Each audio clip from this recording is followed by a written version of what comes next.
చెల్లించాల్సింది, అది ఇప్పుడు చెల్లించలేదు, భవిష్యత్తులో చెల్లిస్తాం, అయినప్పటికీ అది లెక్కలో రాస్తాం, చూపిస్తాం. సో నార్మల్గా లెక్కలో ఏమీ ఇవ్వకపోతే మనము మర్కంటైల్ సిస్టమే ఫాలో అవుతాము. అర్థమైందండి? మీరు అందుకనే ఇంటర్మీడియట్ స్థాయి నుంచి ఇంటర్మీడియట్లో డిగ్రీ ఫస్ట్ ఇయర్లో కూడా మర్కంటైల్ సిస్టంలోనే లెక్కలు చేశారు. శాలరీ, అవుట్ స్టాండింగ్, అది ప్రీ రిసీవ్డ్ ఇన్కమ్స్ ఏమైనా ఉంటే ముందుగా వచ్చిన ఆదాయాలు ఉన్నాయి, చెల్లించవలసిన ఖర్చులు ఉన్నాయి, ముందుగా చెల్లించిన ఖర్చులు వాటిని తీసేయడం, కలపడం అనేది చేసేవాళ్ళు. ఎందుకంటే మనం లెక్కలలో చూసేది నార్మల్గా మర్కంటైల్ సిస్టమే చూస్తాం. కాబట్టి శాలరీస్ కూడా అవుట్ స్టాండింగ్ శాలరీస్ ఏవైతే ఉన్నాయో దే ఆర్ అలౌడ్, దాన్ని ఇక్కడ కలపవలసిన అవసరం లేదు. Okay, next one rent. Rent is it allowed? It is business rent only. If nothing is mentioned it is business rent only. Next legal expenses. See, under legal expenses two things are there, you check it. For protecting the business 30,000, for personal suit 9,000. Personally మనం అలో చేయము అని చెప్పాను. Legal suit అంటే కోర్టులో case, ఒకటి business case ఏమో 30,000 పడింది, personal case ఏమో 9,000. పర్సనల్ కేసు అంటే ఏంటి? ఫర్ ఎగ్జాంపుల్ మీరు చాలా సందర్భాలు చూస్తారు, డ్రంక్ అండ్ డ్రైవ్ కేసులు నమోదు చేస్తారు పోలీసులు. అంటే తాగి బండి నడిపితే, తాగి కారు నడిపితే, తాగి ఏదైనా వెహికల్ నడిపితే కేసు పెడతారు. అది తెచ్చి మనం బిజినెస్లో చూపిస్తామంటే ఎట్లా? That is not related to business, personal. కాబట్టి అలాంటి కేసులు వర్తించవు. We have to add that personal suit expenses. Personal suit expenses. How many rupees are there? 9,000. Next, motor car expenses 44,000.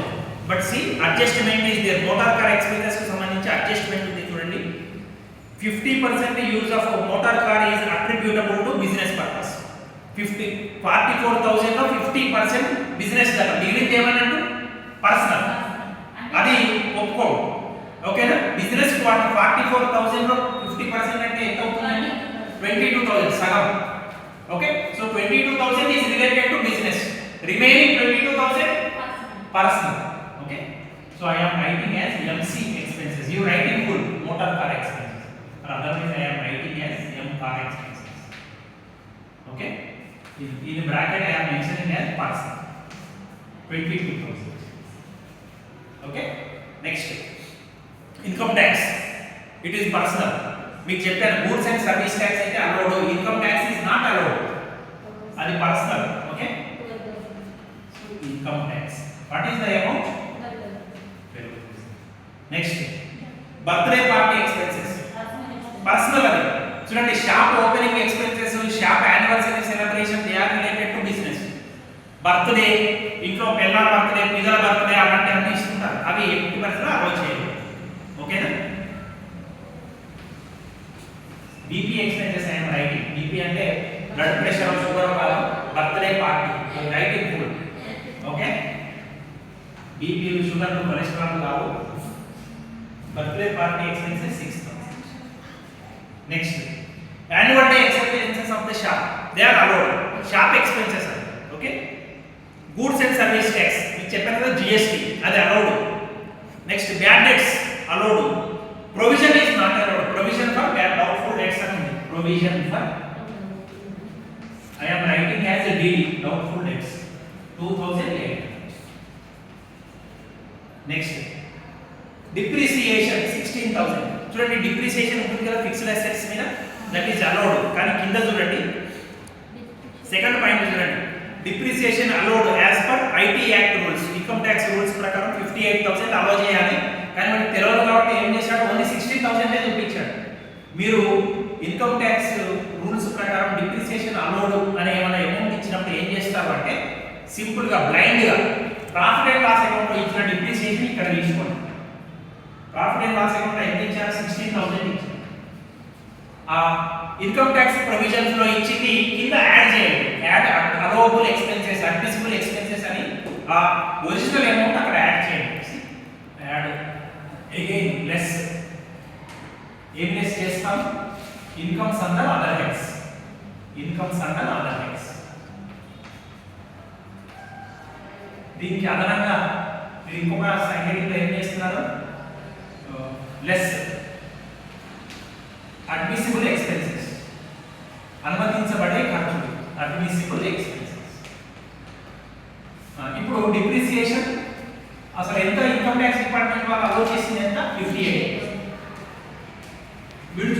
16,000 ఇక్కడ పైన చూపించేసేయండి.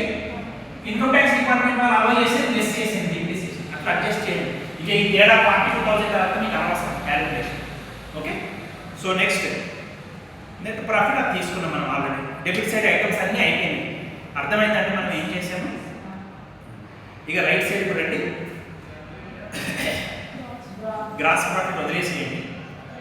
రెంట్ సబ్లెట్ 2000. సబ్లెట్ అంటే ఏంటండి? What is సబ్లెట్? సబ్లెట్ అంటే చూడండి, లెట్ అంటే అద్దెకి ఇవ్వడం, సబ్లెట్ అంటే నేను ఇంకొకరి దగ్గర నుంచి అద్దెకి తీసుకొని నేను ఇంకొకరికి అద్దెకి ఇవ్వడం. ఓకేనా? మీరు ఇప్పుడు డెబిట్ సైడ్ చూడండి, రెంట్ ఎంత ఉన్నదండి? 18,000 ఉన్నది. నేను రెంట్ 18,000 కడుతున్నా, కానీ ఇందులో 2,000 మళ్ళీ నాకు వస్తున్నాయి కదా, 2,000 సబ్లెట్ నేను ఇంకొకరికి రెంట్కి ఇచ్చాను. ఆ 2,000 మనం అలౌ చేయకూడదు. ఓకేనా? So I am writing a సబ్లెట్.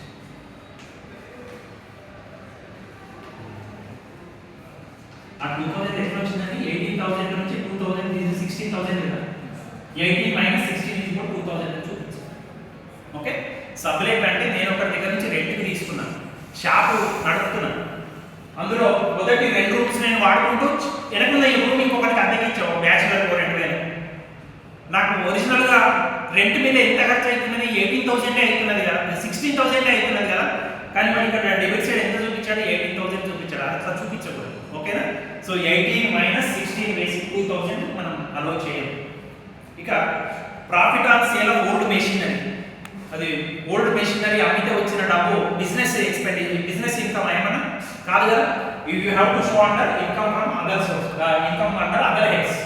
ఇది ఇతర కింద చూపించాలి. So I am writing here. So profit on sale of old machinery ఎంత అండి? 68. Okay, next profit on sale of empty bags 2,000. ఏం చెప్పాను? వీటికి సంబంధించిన ఏం చెప్పాను కదా, ఇలాంటి వచ్చినప్పుడు వదిలేసేయండి. Next bad debts recovered 5,000 allowed earlier. చూడండి, బ్యాడ్ డెట్స్ రికవర్డ్ ఎర్లియర్ అంటే దాని అర్థం ఏంటి అంటే, గతంలో రాని బాకీలు అవి రావాలని అని చెప్పి మనం తీసేసాం. ఇప్పుడు వచ్చినాయి అనుకోండి, దాన్ని మనం ముట్టుకోవద్దు. ఈ బ్రాకెట్లో అలౌడ్ ఎర్లియర్ అనేది లేదనుకోండి, ఈ 5,000 మనం తీసివేయడానికి అవకాశం ఉంది. ఈ కింద అలౌడ్ ఎర్లియర్ అంటే గతంలో రద్దు చేశాము, ఇప్పుడు వచ్చినప్పుడు అది ఇన్కమే కదా. గతంలో ఒకసారి అవకాశం ఇచ్చాం కదా, మళ్ళీ ఇప్పుడు వచ్చినప్పుడు దాన్ని ఏం ముట్టుకోవద్దు. దట్ ఈస్ బిజినెస్ ఇన్కమ్ అవుతుంది. ఓకే, సో అన్ని ఐటమ్స్ అయిపోయినాయండి. ఏమైనా డౌట్స్ ఉన్నాయా? అందులో ఎనీ డౌట్స్ అంటే కింద అడ్జస్ట్మెంట్స్కి నాకు అడిషనల్ ఇన్ఫర్మేషన్. ఫస్ట్ ఇది చేసాం కదా, మోటార్ కార్ ఎక్స్పెన్సెస్ 50% వేసేసాం. సెకండరీ డిప్రిసియేషన్ మనం చేసేసాం. థర్డ్ దానికి రండి, part of the sales is export of goods due to foreign exchange rate fluctuation loss suffered 21,000. వీళ్ళు ఫారిన్ ట్రేడ్ చేస్తున్నారండి, అంటే విదేశాలకు అమ్మకాలు ఎగుమతులు దిగుమతులు చేసుకుంటున్నారు. ఓకే, అందులో లాస్ వచ్చిందంట 21,000. మరి అది బిజినెస్ లాసే కదండి. అది మా కానీ ఎక్స్పెన్సెస్లో ఎక్కడన్నా ఉన్నదా? అది లేదు లేదు. మనం ఇప్పుడు అలో చేయొచ్చు. ఎట్లయితే డిప్రిసియేషన్ తగ్గించాము, ఆ లాస్ కూడా అలో చేయొచ్చు. ఓకేనా? So I'm writing as foreign exchange loss అని చెప్పి రాస్తున్నాను సింపుల్గా. ఎంత అండి? 21,000. ఇక next income from other sources. Other sources income కదా, అది ఇక్కడ చూపించాల్సిన అవసరం లేదు. అదే విషయం. అర్థమైందా? Any doubts are there? But remember one thing you have to remember, ఇక్కడ తీసుకున్న ఐటమ్స్ సంబంధించి మనము ఏమి రాస్తామంటే కంపల్సరీ ప్రతి ప్రాబ్లంకు ఎక్స్ప్లనేటరీ నోట్స్ రాయాలి. ఎక్స్ప్లనేటరీ నోట్స్ అంటే ఎందుకు తీసుకున్నామో ఎందుకు తీసుకోలేదు అని. ప్రతి ఒక్క దానికి నేను ఒక ప్రాబ్లంకు రాయిస్తాను, ప్రతి ఒక్కటి ఎందుకు తీసుకున్నారో ఎందుకు తీసుకోలేదు అనేది రాయాలి. For example personal suit expenses are personal, hence they are disallowed, they are inadmissible. ప్రతి ఒక్క దానికి పాయింట్ రాసేయాలి. ఓకేనా? ఎందుకు రాయాలి అంటే ఇది వేరే వాళ్ళ నుంచి కాపీ చేయడానికి మీకు 1 నిమిషం పట్టదు. ఏమేమి కూడుతున్నారో ఏమేమి తీసేస్తున్నారు. Same income from house property table ఎంత ఉన్నాయంటే 4-5 ఐటమ్స్ ఉన్నాయండి. ఇక్కడ కూడా అంతే. కాబట్టి మీరు వర్కింగ్ నోట్స్ అక్కడ ఎట్లా రాస్తారు, ఇక్కడ ఎక్స్ప్లనేటరీ నోట్స్ రాయాలి. అంటే ఏది తీసుకున్నారో, తీసుకున్నవి తీసుకోలేదు, ఎందుకు తీసుకోలేదు అంటే రాయాలి. పర్సనల్ ఇది, డిప్రిసియేషన్ ఇట్లా, foreign exchange loss is business loss hence allowed అని చెప్పి అక్కడ రాయాలి. వాక్యం అంటే ప్రతి ఒక్క దానికి రాయాలి. అట్లా అయితేనే you will get full marks, otherwise you will not get full marks. అర్థమైందండి? సో అది విషయం. ఇప్పుడు ఏం చేస్తాను, ఇవన్నీ ఉంటాను, ఈ పని మీరు చేస్తారు కదా. ఎంత వచ్చిందండి? 800. 2, 4, 8, 2, 10, 16, 29, 29, 2, 1, 3, 4, 2, 6. సరే చూడండి, కరెక్టేనా? Please check once.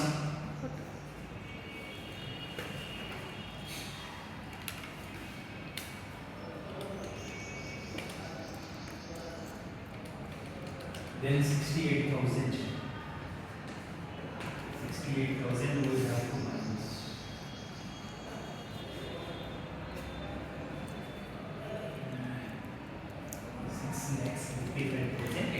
Please check once.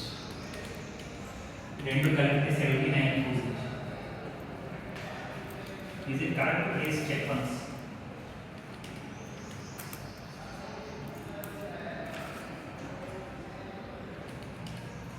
Income from difference you write as it. Is it correct or not? Please check the additions and subtractions. 5,76,800 you write as income from business. 5,76,800. Please check it. Did you understand? Did you understand or any doubt is there?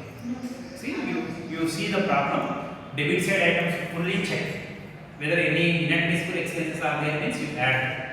Come to right side, credit side items. Any incomes from other heads you deduct. Okay?